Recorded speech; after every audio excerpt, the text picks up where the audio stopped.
Hey guys, Mark here. I hope you're all doing well. In this tutorial I wanted to show you how to make a small yet eye-pleasing paracord key fob. This project was inspired by James Hake, and as far as building this one goes, we're going to do it by first tying a stopper knot and then covering it with a herringbone knot. As far as supplies goes, for this project you're going to need some cord. I used about 5 feet for a mandrel that was about an inch in diameter. You're also going to need a lacing needle as well as a mandrel, some scissors and a lighter. And with these supplies ready, we can begin our tying. I have my working cord here, which I have folded in half, and I'm going to tie a lanyard knot by making a loop with my left cord. Then take your right cord and fold it under this loop, like this. And then with the end of your right cord, go over, like this.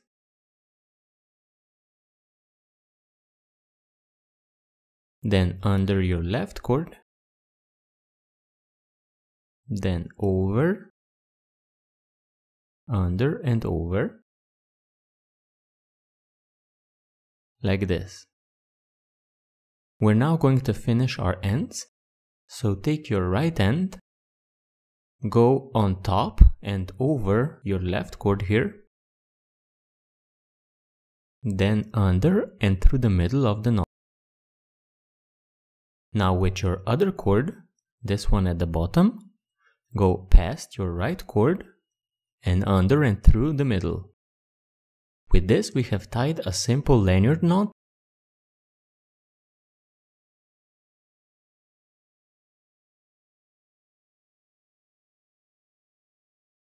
So I've tightened it up a bit, and now we need to pull in one of the cords into the knot and come out the other end. So I'm going to pull it in and just leave a small piece hanging out, and then work in my cord.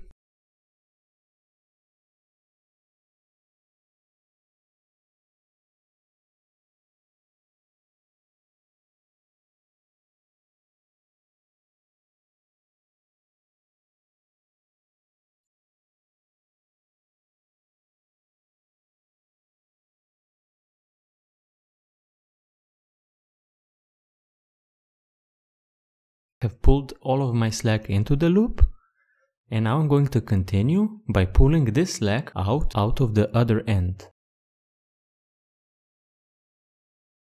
So continue working out your slack.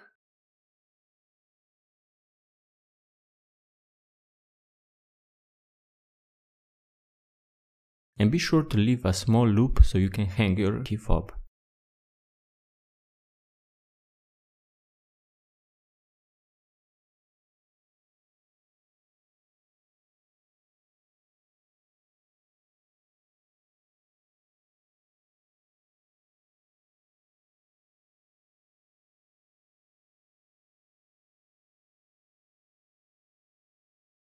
So like this. I have one long cord, my stopper knot and loop ready. We can now cover this stopper knot using a herringbone knot. So with our long end, we're going to tie a herringbone knot. So I'm going to place my loop end knot under a rubber band, then use my longer cord to tie the knot.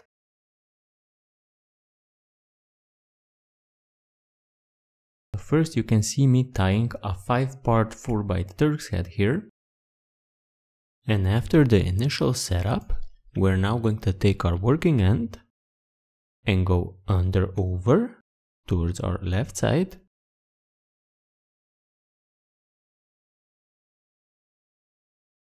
Then come around and follow our standing end, going under over.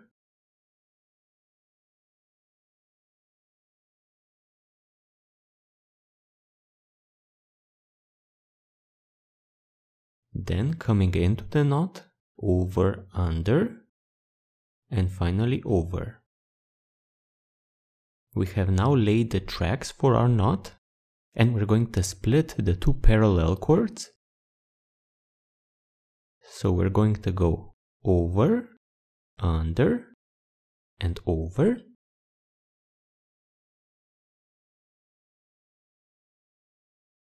And finally, here we're going to go under, then over, under, and over.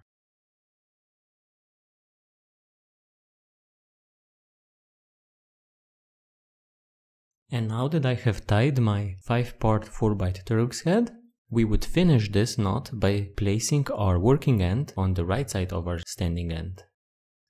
But if we want to do the interweave, we're going to start on the left side of our standing end.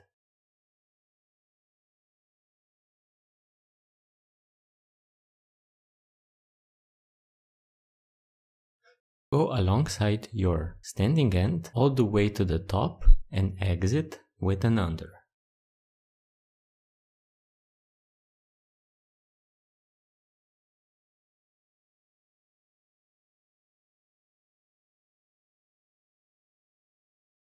We're also going to enter with an under and then follow the cord to our left side.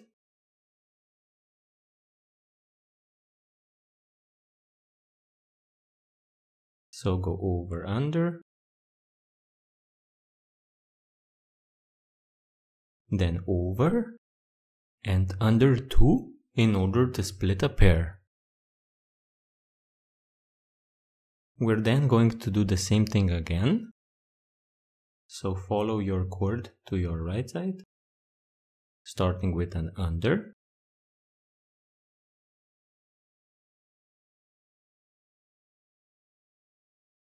then go over, under,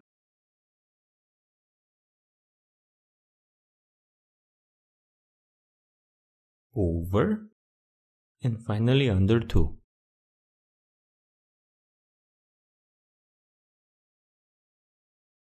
We're going to continue the same way, so start with an under, then go over, under, then over 2 in order to split a pair, and then under 2.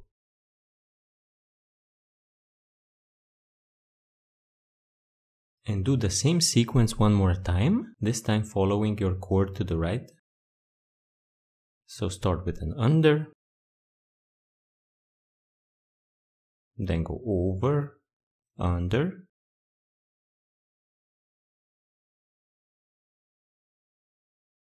then over 2 and under 2.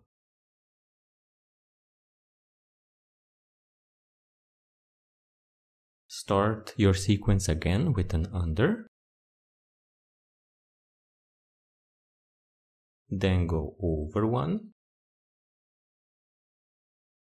under 2,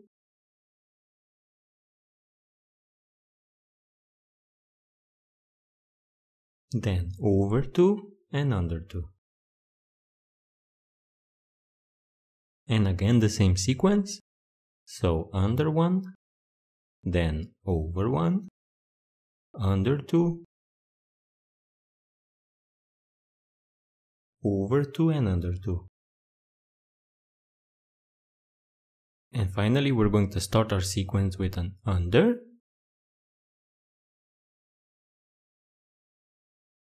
then go over 2, under 2, over 2 and under 2. To finish your tying process, we're going to place our working end on the left side of our standing end, and with this we have completed our herringbone knot. We're now going to fit our ends into the knot, and we do this by working in our working end to the other side, like this,